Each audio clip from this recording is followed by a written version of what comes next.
It was sometime during 2014 that it began to occur to all of us for the first time that this incredible journey the music had taken us on would have an end, and that perhaps it was right there staring us in the face.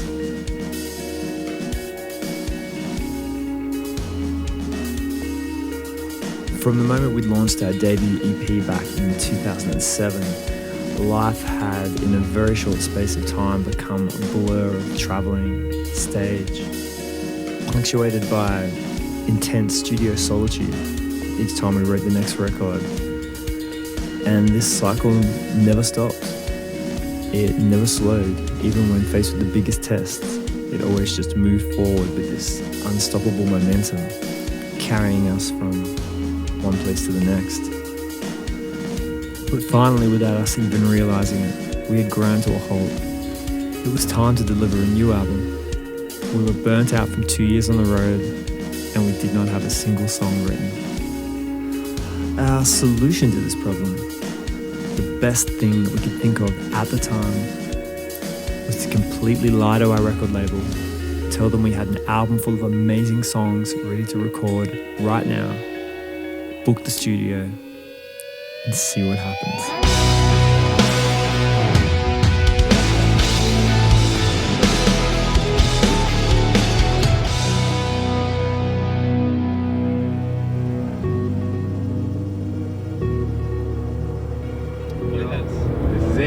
Studio time. The Bermuda Triangle. We'll just get some stuff out of it. This one.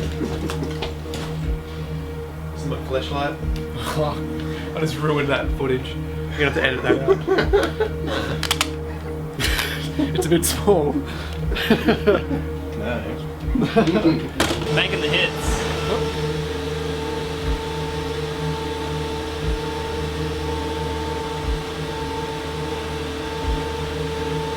Oh, it's fucking sick! The journey for album 3 began collectively in January of 2015. We loaded the cars and headed to Loose Stone Studios on the Gold Coast to write and then record the entire album from conception to completion.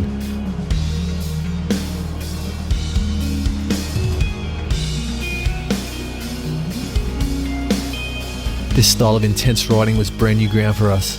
As a band, we were used to long stretches of patchy writing as opposed to this new, super strict, regimented format.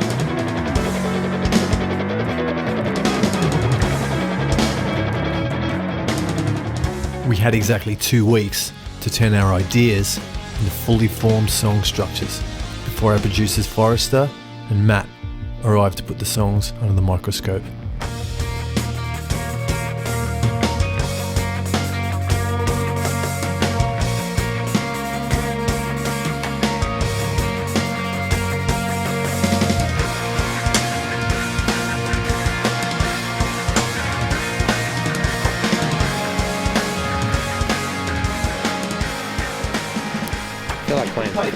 Play pig without. You might break your face, but.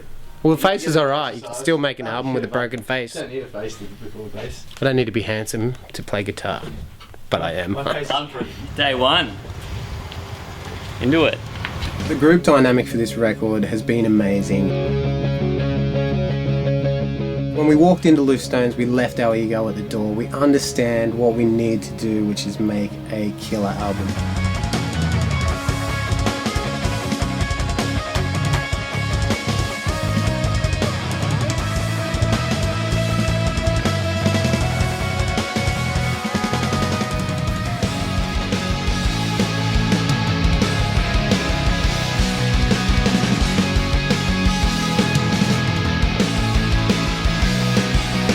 I guess the pre-production process for this album was a lot more intensive than previous records. We did sort of allow ourselves a lot more time together in a room.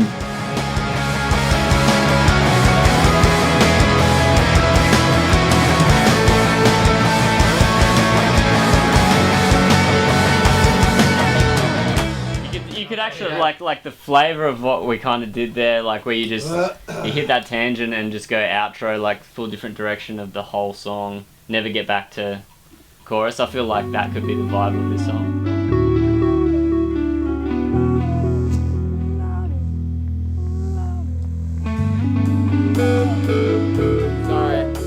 the initial stages of this record coming together, like Kim was sending me lots of little ideas of little sections of mainly vocal hooks and vocal ideas with a minimal amount of production around it, which is a great first taste, I think, of what was coming for the record.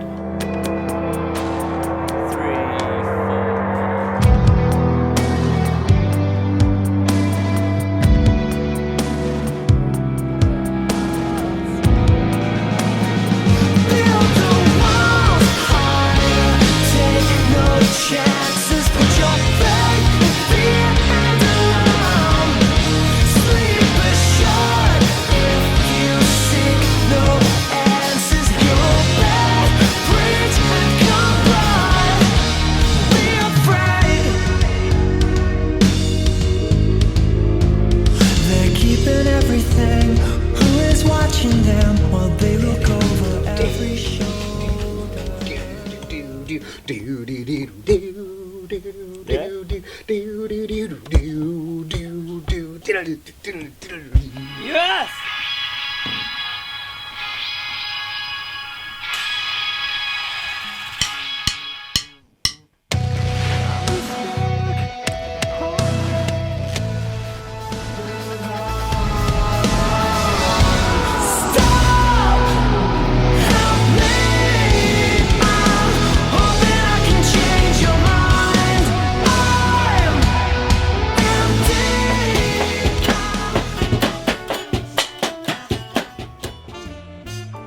Putting these tracks under the microscope.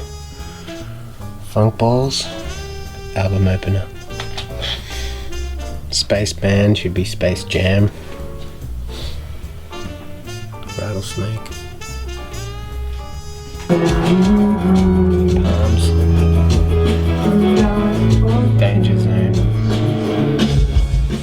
Where did the Danger Zone come from? I think Kim maybe came up with the term, but it was always if something ever got too epic or got to a bit too shreddy, like if Vinny and myself, there was one particular moment where we started we were just free jamming. There'll be dueling guitar solos, mega bass sides, the drums will just be pumping, Kim's wailing, and all of a sudden no one, you didn't realise, but everyone has reached maximum Danger Zone. That's where Kenny Loggins lives, and that's where we want to be. This song's called Weren'ts at the moment. We're just debating arrangements. I like long-winded arrangements, and it's not really cutting the mustard on this song. I've got a very short attention span with waffly songs. There's one particular section that I really loved that I think's getting axed. I'm pretty sure everyone else loved it as well, but it didn't end up making the song because it was too epic for the song. David Lee Roth, Steve Vai, in a three-way with Joe Satriani, all riding like a fucking Pegasus through the air. The Danger Zone was one of those ones where it just sounds a little bit too Top Gun or something like that, and we try to avoid it, but far out, those moments are cool, and I think we snuck a few in there as well.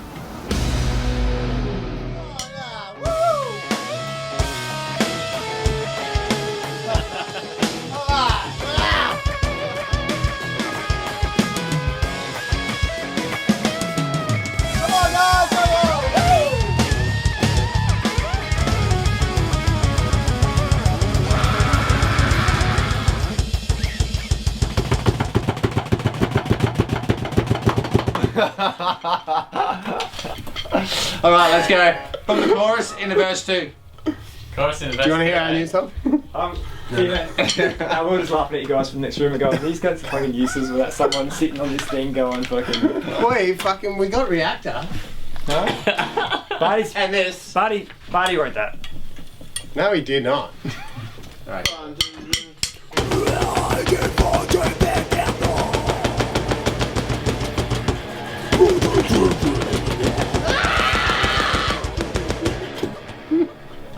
That's fucking sick. Yeah. It's time. I was wrong, mate. I was wrong. Get it up there. And if it turns out shit, it's your fault. If everyone hates us. Well, look how neat it is too. So, It's just whoever schmeck. fucking nameless person on Facebook that decides to tell us that we've sold out because we made this song, it's Palmer's song. Yes. I'm the winner. If I'm The board is my favourite thing. If ever I'm getting sad and down with my life and how I've just not contributed anything, I just look up at the board and I can just see this magnificent array of songs that are definitely going to make it onto the album. So the magic white board, Palms loves that board. The one rule about that board: don't put it in view of Palms while we're trying to work, because he'll just stop working and just look at it. We're done. Let's go. Into the camera. It's got the producer. What we did with the board, there's power words. When you're trying to sell an idea, you want to use certain words. We had a list of green words, which meant if you were trying to get an idea across of yours, you would use the green power words because they were good and everyone would respond to them. That's like future classy, tasty, pocket fresh. You know, tasty, classy. Classy, tasty, pocket. They're my favourites. You know, mountaintop. You know, they're all positive words. The funny thing is any positive can also be a negative if you put the wrong word in front of it. But just say you're working on an idea, or you hear someone do a bit and you really like it, you go, oh, that's so classy, you know. That's very classy. That's definitely not cheesy.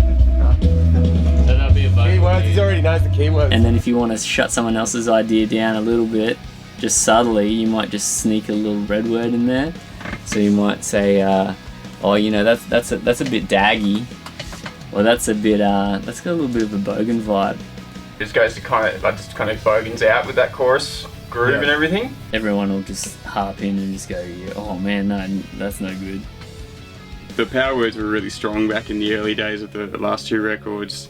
I think if you suggested an idea and then said it sounded like Massive Attack, everyone would be like, oh, that's a really bad, that's a good idea. By very craftily dropping one of these keywords, you can bring about the rise and fall of an idea and remain immune to having not crossed the boundary of saying something negative. You know, some of my favourite negative words are amateur town. When you've just played a riff and someone goes, oh, you know, it's pretty amateur town, pretty B grade.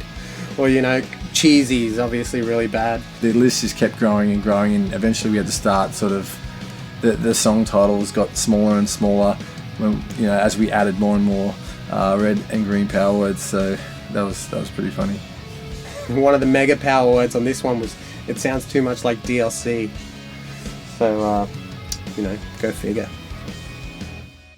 Yeah, I think I know what you're talking about. This is the bit that we said sounded like a post-chorus. Yeah.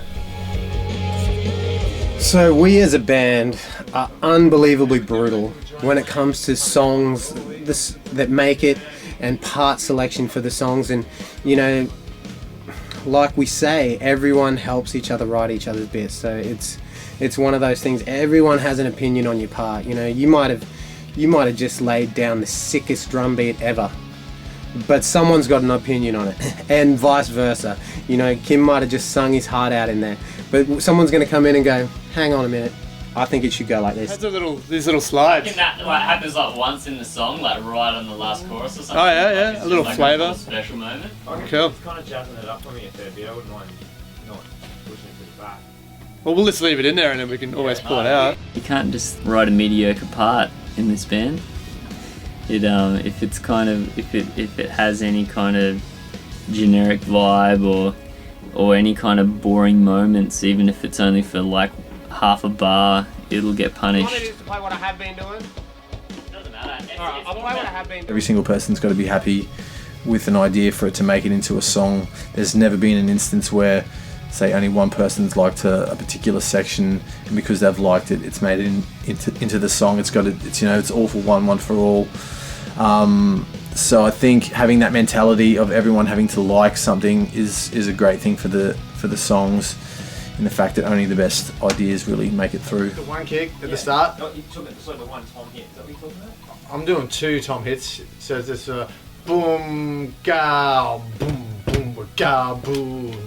Yeah, could we just do one round, just one tom hit? You know, we're really looking for the next level. You might play it perfectly, But if you can do it better, then you do it better. That's just how it goes. I found that I probably put double the amount of time into the album tracks that won't be singles than what we did into the singles, and that's purely from a base of I love the days when you put on the album and every song's good, and it's not just okay, you've got your 2 hit singles, fill the album up so you can sell it for $24 or whatever it is, $16 these days. It's a major head fuck, but totally worth it in the end. There's more to what you see. You're vulnerable to hate because it's easier than love. You have felt that you are in danger. After 2 weeks, we were left with 14 songs, ready to present to Forrester and Matt. This is a very intense and nerve-wracking part of the process, as your songs are heard for the very first time by people outside of the band. Forrester worked on a lot of the pre-production with us, and we ironed out the format of the songs, the sound we were going for. Like it's got a long way to go, but that's straight away for like head nodding goodness and the melody in the chorus, and even like the little drummy bits after that first chorus were wicked. And just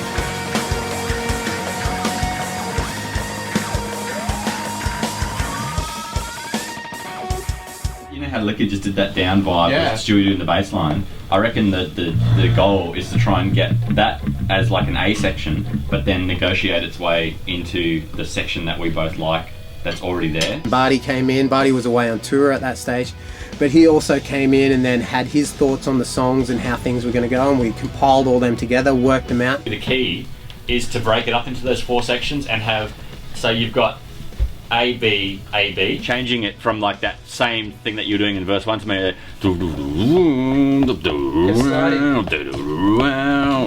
but everyone else from that point just go back to what the verse 1 structure is.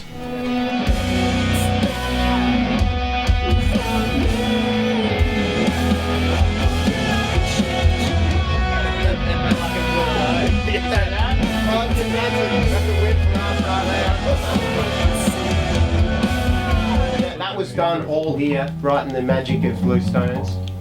It just seems to be like it's like this tangible like vibe in the songs. Yeah. You can hear that everyone is like going, yeah. This is Barty's idea. Okay, but it's gonna sound dumb.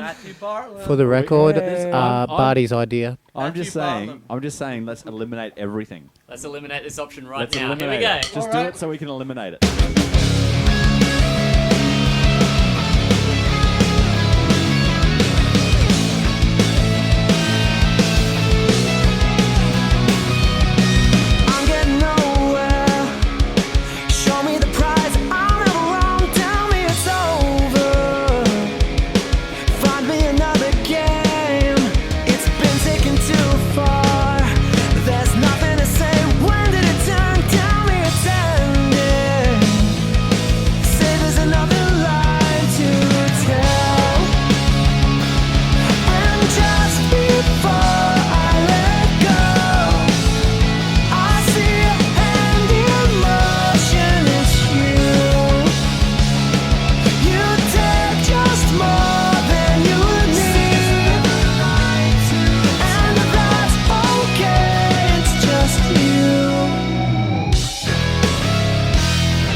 Alright, he's gone. Let's do it. Let's start writing the real music. Okay, no speakers there.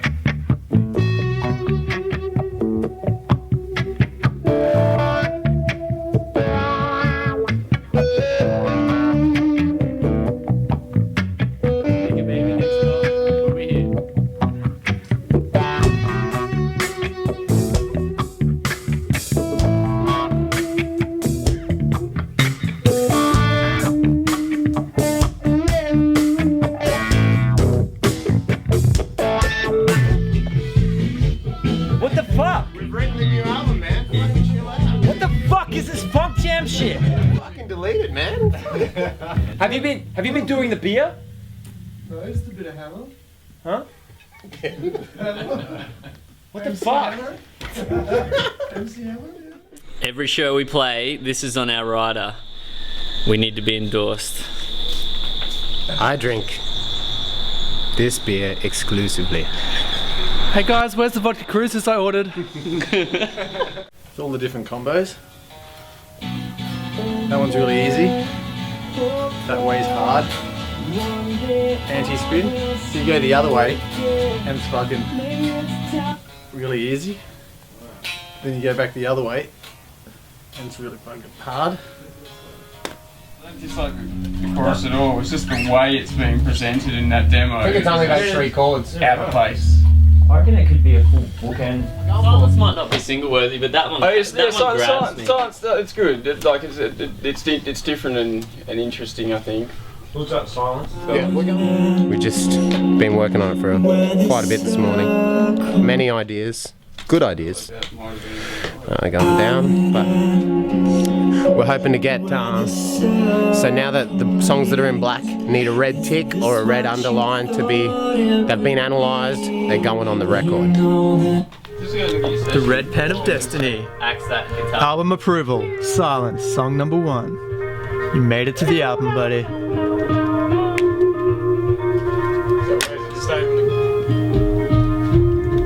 I don't like any of this. Just intro.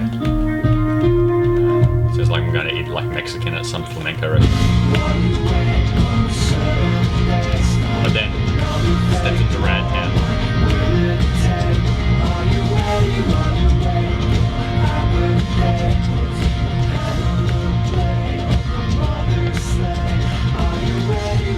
I do like While You Wait because I thought there was a bit of a blah. Someone said there was a bit of a meh. From you on that? No? Well, just you didn't give it the love that other people I think that we've shown it. No, I thought it sounded great. That's the Midnight Oil song, yeah? Yeah. No, it's just with. I call it In Excess. Did someone suggest that to you? No, it just sounds like Midnight Oil. To be honest, the first time I heard the song, I hated it. Like, I hated it because it wasn't what I was expecting. And then the second time I listened to it, I was like, oh, because I had to kind of reset my kind of. I think that's going to be a pretty that's going to be what the reaction will be, especially if we do it as like the big single. While you wait, uncertain day starts. Another fake war. What will it take?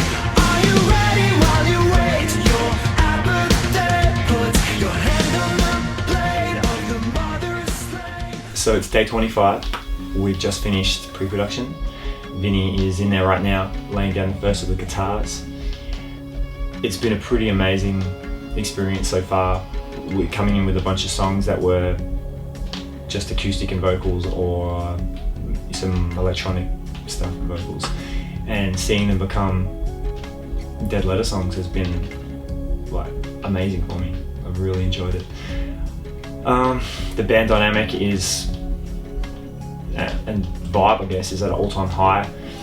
It's been really creative, lots of jamming, which we over the last few years we've forgotten how to do, I guess, and yeah, just I feel like when I'm watching the guys jam, it's like I'm almost like a fan of the band from this outside perspective, just seeing what the guys can do on the spot. We've been here at Loose Stones for a month now, finishing up the writing and the pre-production, and now we're stepping into the tracking, which for this record we're gonna track the guitars first.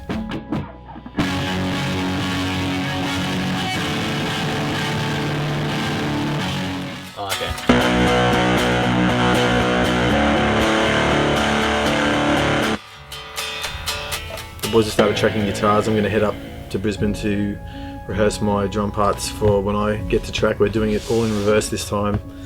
Drums are last instead of being first, so that gives me a bit of extra time to work on my drum parts to perfect everything that we've written, so hopefully then I can come back down and nail it.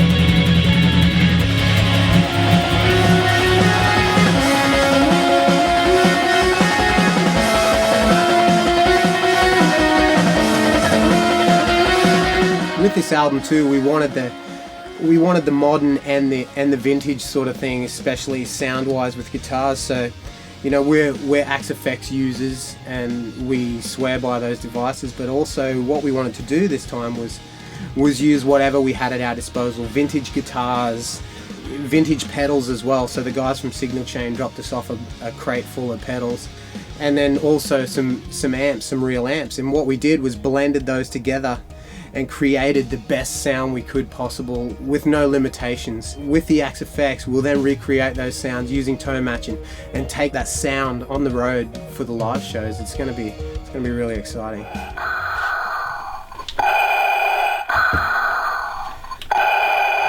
The funny thing is with Palms a couple of times, he's fully a real amp purist, and Forrester and I a couple of times were like, we'll just trick him, you know, like he won't even know. Well, I gotta be really keen to actually do that, get a sound with one of the amps and then do the tone match and then just do the blind test on everyone. See if you're full of shit, Palms. Saying you can hear the difference.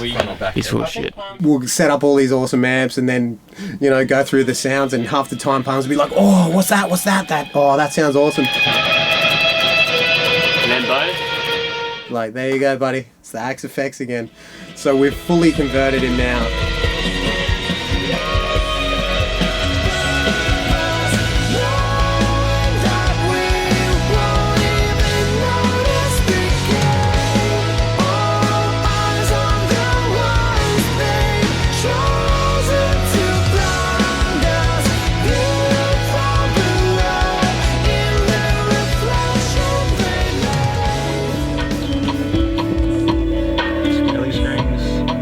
Here we go.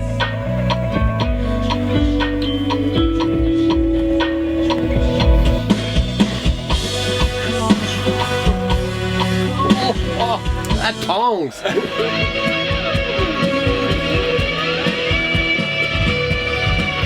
Yeah, no, I really like that.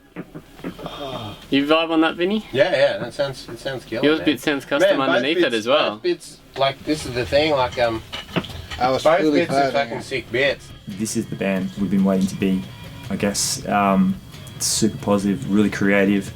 The guitar team it's just like a force, you know. Both guys just stepped up to the plate and absolutely became this weapon. Palms and I really worked closely on the guitar sounds, but it all started from the jam room, and a lot of the songs are formed, you know, there's a basic idea down, but then we literally jam them out, and using our ears we sort of figured out who was doing the lead or who had the better lead in that part, and then the other would play the rhythm or vice versa. So we're really putting our heads together as a team, which feels really good. That felt good. Right then, so like, Yeah. Seriously, just well, that's how I've been tracking The formula as it stands right now is magical. It's got that X factor. The general vibe is fantastic.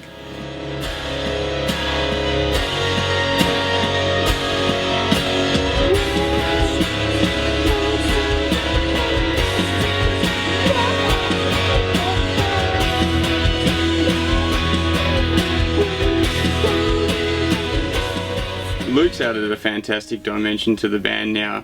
I think everyone's got a lot more confidence in what the band's actually capable of doing. I feel that it's finally solidified into a format where everyone trusts everyone else to perform their parts, you know, and to contribute equally, and to just basically bring the songs up to the best that they can possibly be in the studio environment.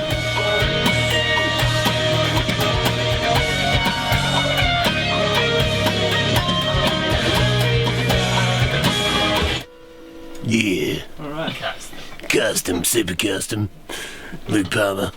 Still some custom guitars. It's all about slamming the notes down. Don't worry about being accurate or nothing like that. I definitely feel now with this team and the positivity within the group and how we actually function as a unit, this is DLC. This is the DLC we've been waiting for. We're not sort of overthinking ideas too much. If it feels good, we're kind of allowing it to happen, you know what I mean, and not sort of second guessing ourselves quite so much.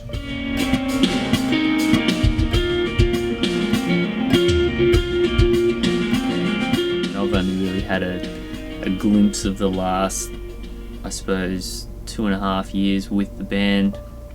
Actually, it's really only the end of last year that I came on board as a full-time member. So I'm fairly new to the family, but it is really feeling like a family already, which is great.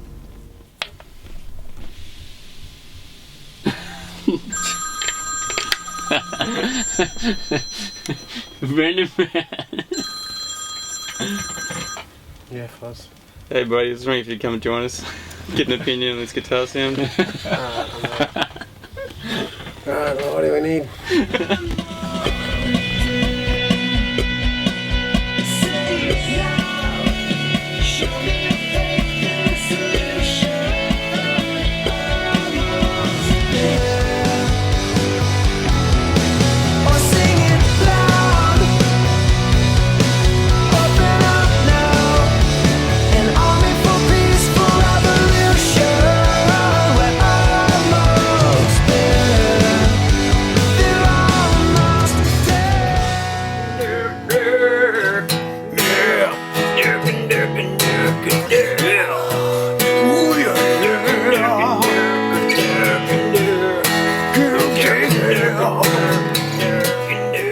I'd say Kim is my favourite vocalist to work with for a lot of reasons.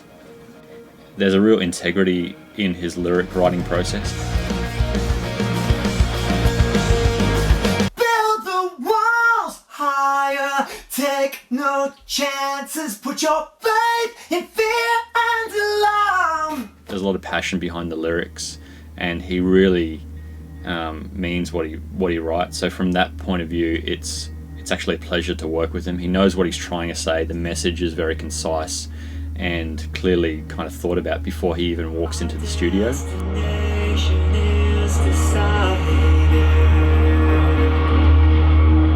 We don't perceive the journey till its end. Our resolution in proportion.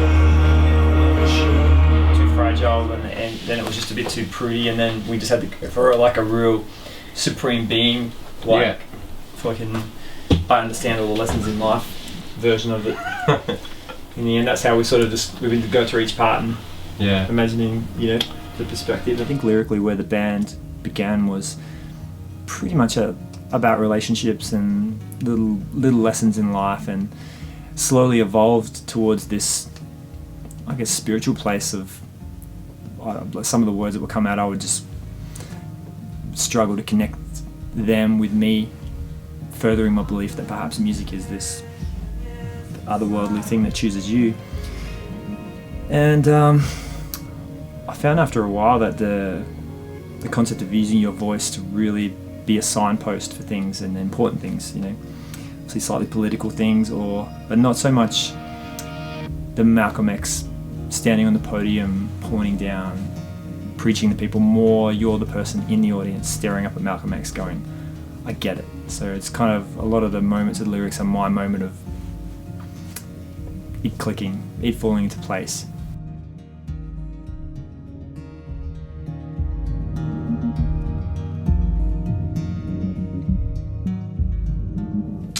Oh shit! It's kind of evolved a little bit back on this album to, again, some relationships, but also I guess a desire to not be so cryptic. Like that's the thing with poetry, which is what music is in a way. You're set by these bounds of, you've got rhythm, rhyme. It's really hard to actually make it sound like you want to sound. And so I usually fucking agonize over it right to the last minute. But with this album, a lot of the lyrics came out really fast and they felt really clear. What dare the king from the throne? The ramp ins and ramp outs of the notes are at different points, so that when it's got delay on it, it kind of creates that everything's freaking out. But I love this song. the biggest difference for me is Kim and the rest of the band have approached these songs with the melody, that he's singing first, as opposed to working on the songs as a band, instrumentally and musically, and then throwing the song to Kim and saying, hey, can you write a cool vocal over the top of this? Everything, every step of the way, every part of the process has been keeping the vocal and the melody in center and in focus. And in my opinion, that's the most important part of a song, is the lyric and the melody. Barty comes from a pop background with Broods, Jared James, Matt Corby, and so well, yeah, it was very interesting just for a different perspective of how you go about vocal layering in that different world, I guess, and it was awesome, really fun, a lot of laughs at times, probably too many laughs because we're really good friends.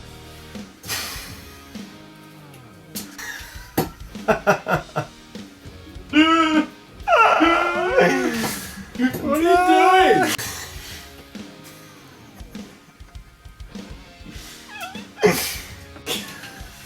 Man, potato got it. Oh, I'm going to bed. We'll do it in the morning. This is bullshit.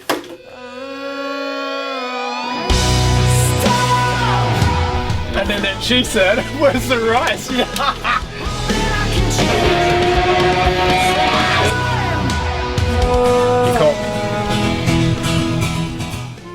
One of the funny kind of observations that I've noticed is, because myself and Kim have been locked in Studio B for the majority of the time, the only time that anyone actually sees us during the day or the night is when we go outside to play basketball. So everyone, I think, just assumes that all we do is it's probably got something to practice do our trick shots. with the skill level. Every time we come out and play you guys, we're always getting beaten. There's a lot of vocals and a lot of basketball competitions going down. There was a few allegations thrown our way by certain other members of the team from non-team vocal that claiming that perhaps a little bit too much basketball, but the only time it really mattered due to the end result was when we all played together and Barty and I were a lot better. Vocals to basketball ratio. Oh, listen, it'd have to be at least 80-20, I'd say. 80 being basketball, obviously. The living situation's always really fun. I mean, there's nothing quite like hanging out with a bunch of guys for 6 weeks. Yeah, plenty of jokes and good times. I wanna punch his face into the ground, rat boy. I wish his whole family would die from AIDS, rat boy. That's going good. Yeah. Alright, I like You like the rat boy hook? Yeah. Because I took it and just duplicated it because it's, you know, don't bore us, get to the rat boy. I've got saliva on my leg. He tried to bite my leg. It kind of breeds an extra layer of glue between everyone because, you know, aside from the people at the coffee shop, it's the people living in this complex that we're, you know, bouncing off and reacting with, and you really get to know someone when you live in this kind of close quarters. And, you know, for the most part, it's quite positive. It's awesome, and it kind of breeds, I don't know, the brotherhood that exists, which is probably why we're still a band after all this time. Part of the success formula for doing a good recording is keeping it light and, you know, being fresh and having the ability to keep perspective on the task that you're working on. Fully. Good part. Looks like a Teletubby testicle. Yeah, this head hasn't had a wank. No, Grimace. Yeah, Grimace is nuts. We also do that one. Grimace nut. Oh, where the fuck is Vinny? I need him. I'm not using that piece of bread. Oh, I've been sitting on this toilet for like 15 minutes. My butt's got pins and needles. There's no privacy. There's no alone time. Just the smell of dudes. Hey man. Oh, I was contemplating that. Party man. Got something for ya.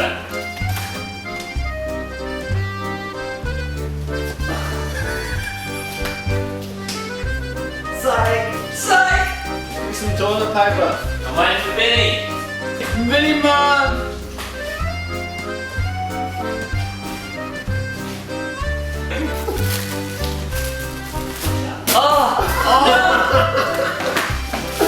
You're gonna make me work for it. What's happening? Come on!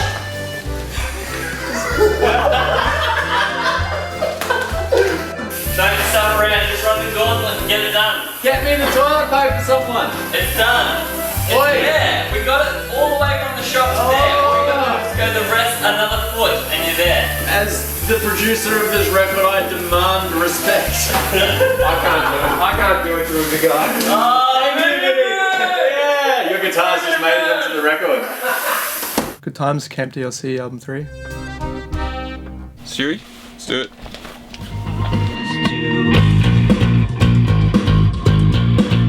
Just finished tracking bass with the new album, DLC album 3. It's done. Feels good.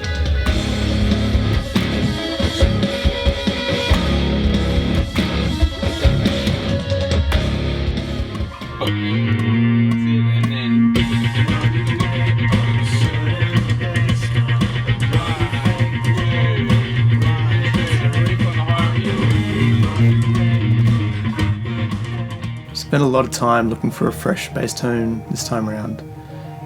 Ran through a lot of different amps, combination of different amps.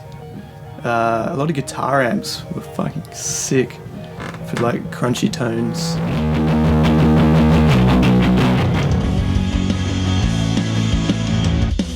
Even like a short, like a... Once again, a lot of strange techniques for getting that fleshy kind of sound. Meaty thump.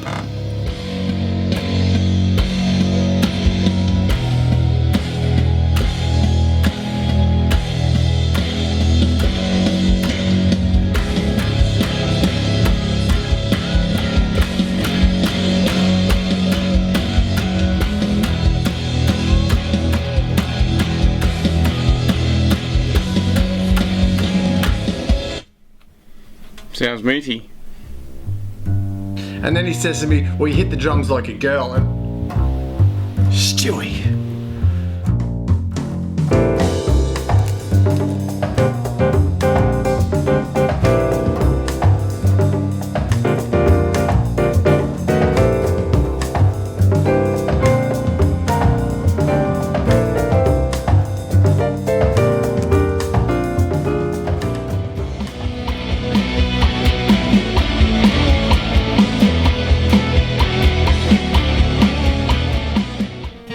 Fuck off, Barry. I don't want to be on this DVD of yours.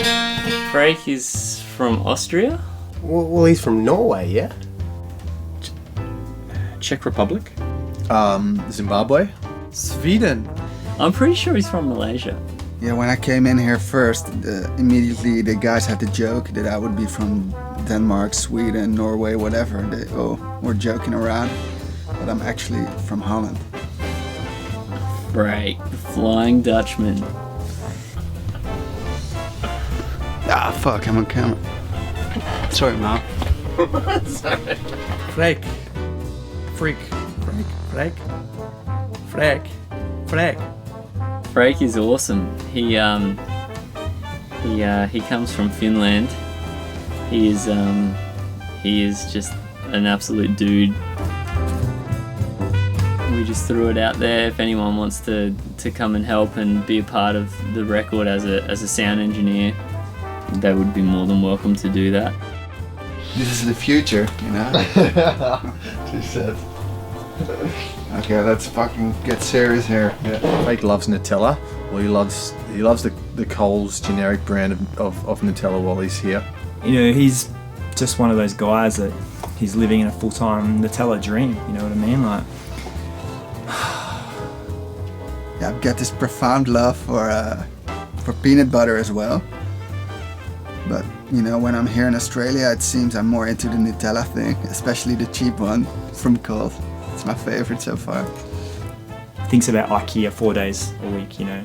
He's looking at our ridiculous rubber thongs, thinking how silent they are and how much better it would be if everyone was walking around in wooden thongs.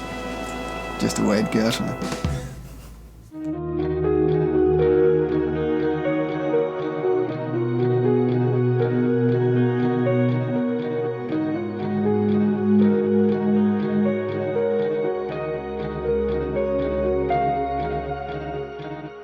I feel really good about the drums on this record. It was a pretty solid push for 5 days to get it all completed. We kind of took over the lounge room area of Loose Stone Studios instead of using the live room that we normally use. So I was basically in everybody's chill space up there. Here he is, the man of the hour. It's Saturday morning, so what are you doing Saturday morning? Did you build forts? What have you done to our lounge room? This is where we watch South Park, this is where we eat dinner. It's also right above where I record vocals. Studio rituals of watching South Park. It's gonna be a difficult one. You guys know there's a studio downstairs, yeah? It's been kind of similar for every record where we just have a ridiculous amount of snare drums at our disposal, and this record was probably the most intense for that. We had 18 snare drums at our disposal for every song, so when we would start a new song, how the process would go was I would play along to the song with every single snare drum. So we'd do a take of, say, a chorus, we'd change the snare over, do a chorus with that snare, and we'd do that 18 times until we tried all the snare drums. Then we'd all venture into the control room for the snare drum shootout, and all put our 2 cents worth in on what snare drum we thought. I don't think he's the guy for this song, but fucking let's do it.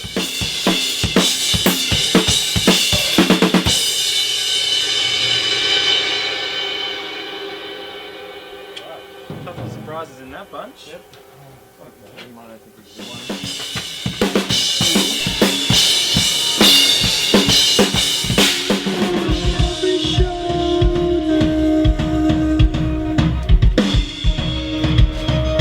Yummy!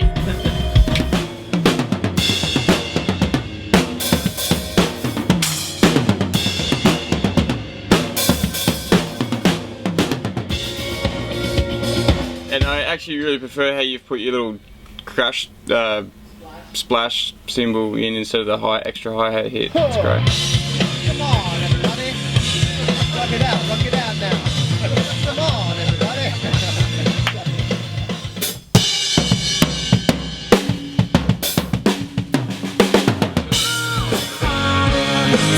What are you doing that? It's crazy. Just writing it. Just a bit of mixing.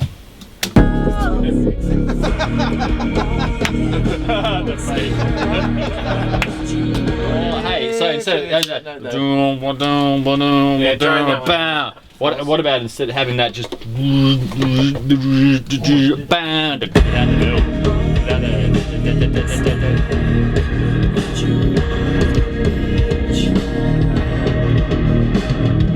do you want it to do the progression or not? I kind of like the progression. I like the progression the first time. I reckon when it goes into the drums, there's a part though where the progression seems Weird. like a bit. Yeah, I agree. So this is a repeat of this one.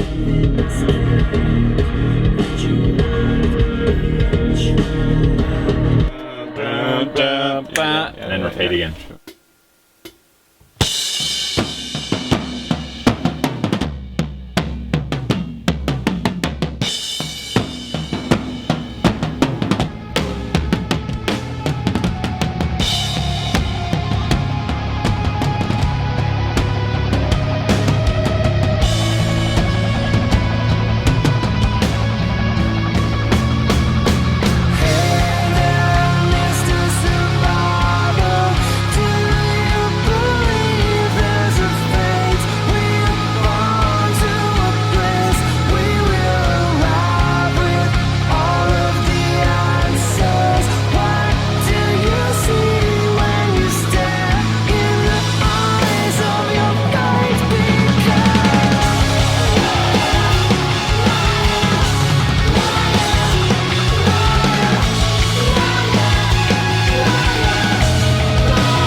My piano playing frustrates me more than you could know.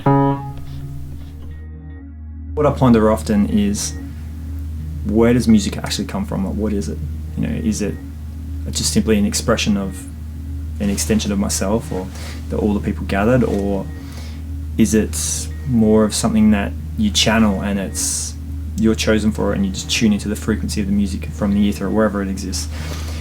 And the deeper I get into it and the more honed my craft becomes, and the balance of your ability and your imagination, I'm leaning back towards this magical thing, because for want of a better word, it still just mystifies me where it comes from. And some of the conversations I've had with some people that have written some of my favourite music, we all kind of had the same conclusion. Like, you go, it just couldn't have come solely from me and from my mind and from my experience. It has to be from somewhere else. So. I'm a bit of a believer in things being predetermined.